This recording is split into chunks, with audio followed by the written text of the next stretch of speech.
It is a rough road that leads to the heights of greatness. Seneca. Seneca's wisdom invites us to reflect deeply, especially on the forces that shape our emotions, love and hate. He believed both are ever present, but it is love, nurtured through patience and effort, that elevates us, while hate poisons our hearts and diminishes our lives. In today's polarized world, these teachings seem more urgent than ever. We stand at a crossroads daily. Do we choose to spread love and build connections, or do we give in to hate, letting it divide and destroy?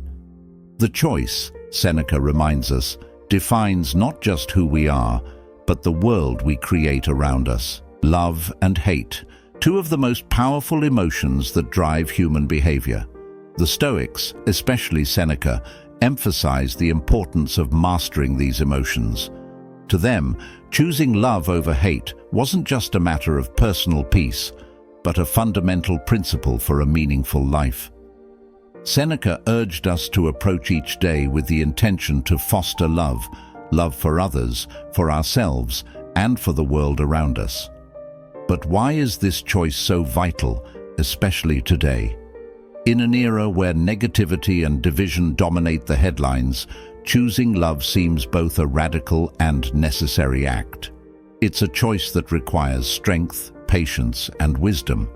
And yet, despite the challenges, Seneca believed it was the path to a life worth living. In the next few minutes, we'll explore why this choice, love over hate, remains one of the most important decisions we can make. In today's world, it often feels like hate has become more prevalent than ever. Turn on the news, open social media, or even scroll through the comments section of a random video, and you'll likely see it: hate speech, anger, and division. The spread of negativity isn't just a modern issue, it's deeply rooted in human nature.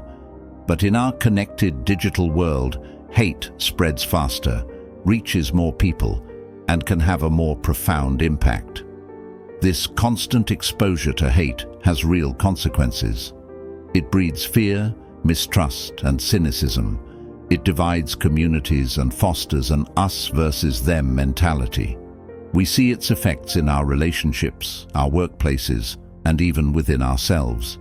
It erodes our sense of compassion and empathy, making it harder to trust others or feel connected to those around us. Over time, this culture of negativity can easily make us feel overwhelmed or hopeless, as if love is an impossible choice in the face of so much hate. The effects of hate don't just stay within the walls of our homes or social networks. They ripple out into the world, affecting how we engage with society at large. Political divides become more entrenched, social progress stalls, and personal interactions feel more charged. Hate leads to conflict, and conflict leads to suffering, not just on a societal level, but on a deeply personal one as well. Studies have shown that prolonged exposure to negative emotions like hate can increase stress, anxiety, and even physical health problems. But Seneca, even thousands of years ago, knew this wasn't a new challenge. He acknowledged that hate was always a temptation for humanity, but he also believed in the power of individuals to rise above it. He warned that harboring hate doesn't just harm others, it destroys us from within. It corrupts our ability to think clearly, to act justly, and to live in harmony with ourselves and those around us. Hate traps us in a cycle of negativity that robs us of peace and fulfillment. Yet, despite the chaos that hate causes, Seneca believed there is always an opportunity to choose a different path, a path where love can flourish. This doesn't mean ignoring the existence of hate or pretending it doesn't affect us. Instead, it's about responding to it in a way that doesn't allow hate to define who we are or how we act. It's a challenge, yes, but one that Seneca saw as essential to living a life of virtue and meaning. Seneca, like many Stoic philosophers, believed that our emotions don't control us unless we allow them to. Love and hate, while powerful, are choices we make. He argued that by mastering our emotions and choosing love, we free ourselves from the turmoil that hate causes. But how exactly can we cultivate love in our daily lives, especially when negativity seems overwhelming? One of Seneca's key teachings on love was the idea of sympatheia, the Stoic belief in the interconnectedness of all things. He saw the world as a community where every individual plays a part in the whole. This belief made it clear that love isn't just about personal relationships, but about recognizing our shared humanity. When we understand that we are all part of a larger whole, it becomes easier to foster compassion, empathy, and love for others, even those we may disagree with. In moments of frustration or anger, we can remind ourselves of this connection and make the conscious choice to respond with love rather than hate. Another important aspect of Seneca's philosophy was self-awareness. He believed that by reflecting on our own thoughts and actions, we can better understand where hate or anger comes from. Often, hate is born from fear, jealousy, or ignorance. By taking time to examine these feelings within ourselves, we can identify their root causes and choose not to be ruled by them. For example, if someone wrongs us, our instinct may be to respond with anger or resentment. But if we reflect on the situation with a Stoic mindset, we may realize that reacting with hate only harms us further, filling our minds with negativity. Instead, we can practice empathy, try to understand the other person's perspective, and choose a response rooted in love. Seneca also stressed the importance of patience.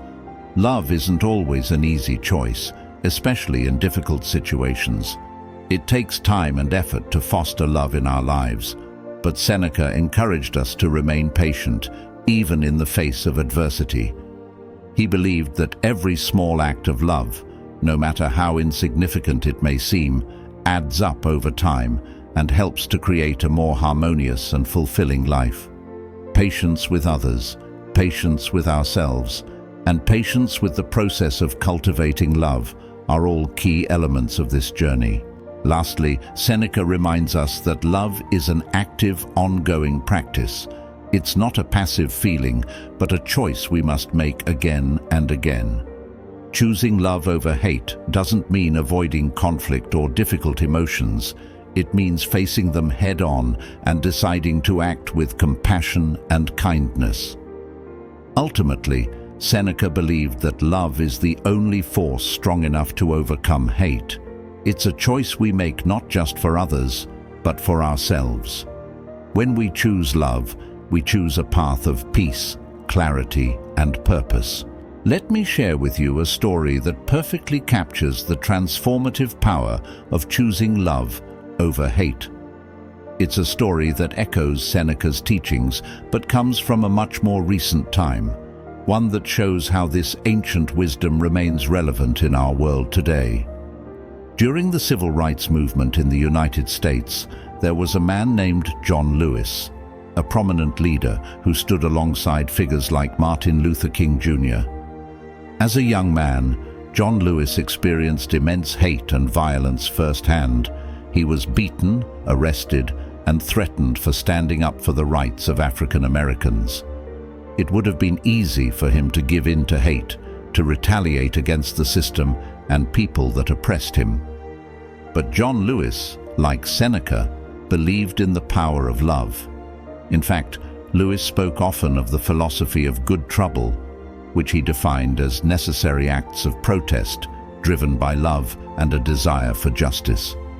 Even in the face of overwhelming hate, he chose to remain rooted in love, not just for his community, but even for those who opposed him. In his words, "Hate is too heavy a burden to bear. I have decided to stick with love." This decision wasn't one of weakness, it was one of immense strength. Through love, Lewis found the power to forgive, to keep moving forward, and to inspire others to do the same. What's more remarkable is that John Lewis continued to preach love and non-violence even as he faced physical danger. On Bloody Sunday, Lewis led a peaceful march for voting rights in Selma, Alabama. The marchers were met with brutal force from police. Lewis himself was beaten so severely that his skull was fractured. Yet, even after this traumatic event, he continued to speak of love as the only way forward. He believed that responding with hate would only perpetuate the cycle of violence and injustice. This story mirrors Seneca's belief that love is not only a personal virtue, but a force for societal change. John Lewis's life stands as a testament to the fact that love is transformative, not just for the individual, but for entire movements, communities, and nations. Choosing love over hate doesn't mean passivity or avoidance of difficult realities. It means engaging with those realities from a place of compassion, empathy, and a deep understanding of our shared humanity. It's easy to be consumed by hate when we feel wronged or oppressed. But as John Lewis and Seneca both show us, choosing love is the only way to break the cycle of pain and create a better future for ourselves and for those around us. As we reflect on Seneca's timeless wisdom, it's clear that the choice between love and hate is one of the most profound decisions we can make. Love, as he and modern figures like John Lewis remind us, is not just a passive emotion, but an active force that shapes how we engage with the world. It requires effort, patience, and understanding, but it's the only way to rise above the destructive power of hate. Whether in our personal lives or as part of society, choosing love leads to a life of peace, clarity, and true connection. Now it's your turn. Reflect on your own experiences with love and hate. What choices have you made, and how have they shaped your life? Share your thoughts in the comments below, and don't forget to check out our other videos on Stoic wisdom and personal growth. Let's keep the conversation going. Until next time, stay strong, stay stoic,